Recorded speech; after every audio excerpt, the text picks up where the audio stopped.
Hey guys, what's going on? Beer Santa here. And tonight we have William Brown with Southend Brewing out of Greensboro. William, how you doing this evening? I can't blame yourself. Good deal. So William, you got some beer here with us. We're just going to jump right into that and have some fun. All right. And while you're opening that, tell us what we've got. All right, so first thing we have is the lightest thing we have. It's our German. You actually named a beer called the lightest beer we have. I already started pouring it. And we did. So it's a German style Pilsner. Oh, nice head.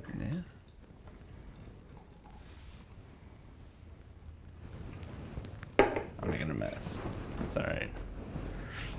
All right, so what is a German style Pilsner for the viewers that may not know? This particular beer uses 100% Weyermann malt. We use a Barkey Pilsner malt in it, and then it is Czech Saaz hops, and then a yeast strain from Bws Southend S1, the oldest brewery in the world. So for our viewers that don't understand what you just said, and you sounded like the teacher off of Charlie Brown, it's all German ingredients. It's all German ingredients, except with the exception of hops. Okay. The hops are Czech, but I mean, it's close enough from. It was Germany at one time. It was Germany at one time, and I can make it in about 8 seconds from that part of the world on Christmas Eve. So we have Southend Brewing here, the lightest thing they have. Well, it's got a nice aroma to it. So mostly Pils malt. Like I said, Barkey Pils. There's a little, just a touch of carafoam. So whenever you're making this, or whenever you come up with a recipe, and you're telling the elves, what they need to do, and you want to get that color and that flavor profile, what's going through your mind before you start that brewing process to get, because this is a beer that everybody's going to be used to. I mean, all of your big commercial breweries brew essentially this type of thing. Obviously, this has more flavor to it and more body and balance. There's no adjuncts, right? So there's no corn, no rice or anything like that. It's all no corn and no rice. Yeah, it's all malted barley. So there's a company out there, and if you look at their ingredients on their box, they have rice written on it. Is that not a good thing to have? Oh no, it's a fine thing to have if you're making an American adjunct lager. There's nothing wrong with that. But this particular style is like I said, is a traditional Pilsner, and that's based on that particular malt. So William, I'm going to give this one 3 ho-hos and a Rudolph nose, because it's clean, it's balanced, it's crisp. It's a fun beer to drink. It's supposed to be your everyday beer. It's like I said, it's 4.7 ABV, so it's kind of light on the ABV scale. It's meant to be able to drink every single day. Like, that's literally what it's designed to be. It's one of our flagship beers, and one of our most popular beers. And it's also a good gateway beer. Like, if somebody's not familiar with quote unquote craft beer, this isn't too far of a jog from your macro breweries. So when somebody comes in and says, "What's the lightest thing you have?" There you go. You give them the lightest thing you have. The name came from me going to beer festivals, and if you ever work at beer festivals, that's one of the first things you get. Exactly. So we're going to finish this one, and what's next? I guess next we'll do Flying Hyena, which is our American style pale ale. Man, that was good. So let's jump on into the next one and tell our viewers what we have. So we have Flying Hyena, which is our American style pale ale. It's a heavily dry hopped beer, 3 pounds per barrel of dry hop. These cans are hard to. So explain to the viewer what dry hopping is, because dry hopping is not as fun as it sounds. So dry hopping are any hops that are done basically after on the cold side of the brew house. So when you're brewing beer, you have a large hot side. That's where the actual brewing process takes place. Then it goes to the cellar, it goes to a fermenter, and post fermentation, any hops that are added, that's considered dry hopping. So it's not as fun as it sounds. It's not.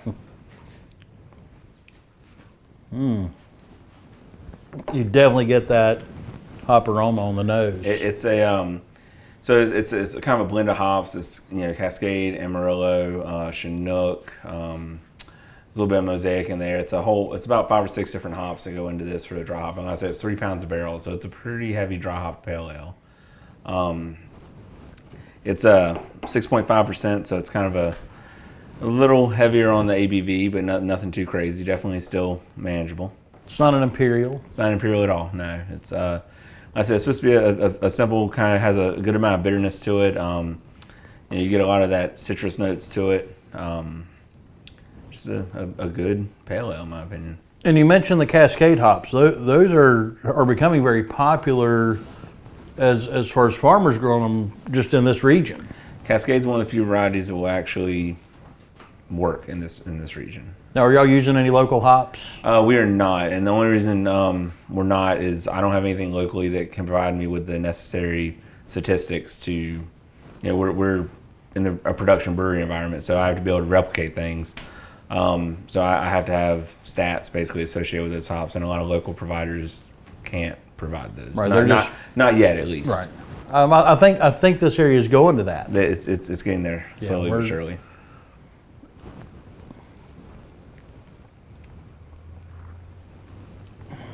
So, how is this on your scale of sales? The lightest thing you have, y'all said, is your most popular beer. It's one of them.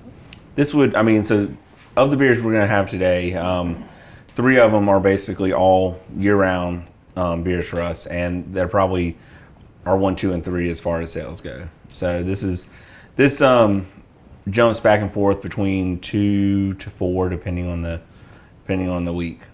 So you're bringing out the big reindeer for us. Oh yeah, you got big reindeer. The big reindeer from Southend Brewing. I like this. Not to compare it with other breweries, but a lot of people may want to know what this may taste like, and Sierra Nevada comes to mind. It's definitely Sierra Nevada is an all Cascade beer. Now there is a large percentage of Cascade in here, but it definitely is in that same category for sure. So if somebody if they're a big Sierra Nevada Pale Ale fan and they come to South End and they say, "What do you have that's like Sierra Nevada?" then this is the one you're gonna. That would fit the bill. Which Sierra Nevada is a quasi North Carolina brewery. They have a brewery here, but we're not talking about Sierra Nevada tonight. We're talking about South End. So we got a few minutes in this segment. Real quick, just tell us about South End and the owners, and kind of get us started on that. So South End was founded by Eric and Seth Kevorkian. It's a father-son team. No relation to Jack. No relation to Jack. But they decided to start a brewery, and downtown Greensboro was kind of the place to do it. And they found a building down there and started talking to me, found me from another brewery. And we're going to get to that, because there's also some interesting stuff about not only that location and you. So stay tuned. We'll be right back.